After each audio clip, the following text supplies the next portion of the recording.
महाराष्ट्र राज्य महसूल कर्मचारी संघटना यांच्या आंदोलनाचा चौथा टप्पा आज दिनांक सोमवार 15/7/2024 पासून बेमुदत कामबंद आंदोलनाची सुरुवात आमच्या तहसील कार्यालय मेहकर इथून झालेली आहे।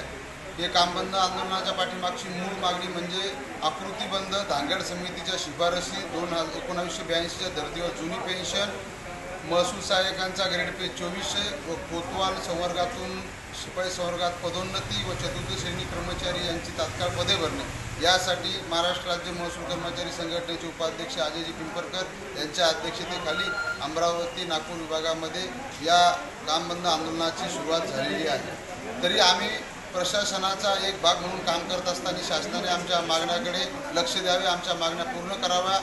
पुरेशी जनसंख्या नसताना शासनाने ज्या सेवा द्यायच्या त्या सेवा देण्यासाठी आम्ही अविरत काम करतो।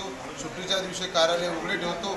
ज्या दिवशी कार्यालयाची वेळ गृहीत न धरून सुद्धा आम्ही रात्रंदिवस काम करून शासनाने दिलेले उद्दिष्ट त्यांच्या योजना या प्रत्येकापर्यंत देण्याचं काम करत आहोत। तरी आम्ही सर्वसामान्य जनतेची मनपूर्वक माफी मागतो की आमच्या या संपामुळे आपल्या जो कामाचा विलंब होणार आहे, आपला जो त्रास होणार आहे त्याबद्दल आम्ही दिलगिरी व्यक्त करतो, क्षमा मागतो। जसा आमचा संप संपेल त्यानंतर आपली जी प्रलंबित कामे आहेत पूर्ण करण्याचं आश्वासन महाराष्ट्र राज्य महसूल कर्मचारी संघटनेच्या वतीने देतो। महाराष्ट्र राज्य महसूल कर्मचारी संघटनेचा महाराष्ट्र राज्य महसूल कर्मचारी संघटनेचा धन्यवाद।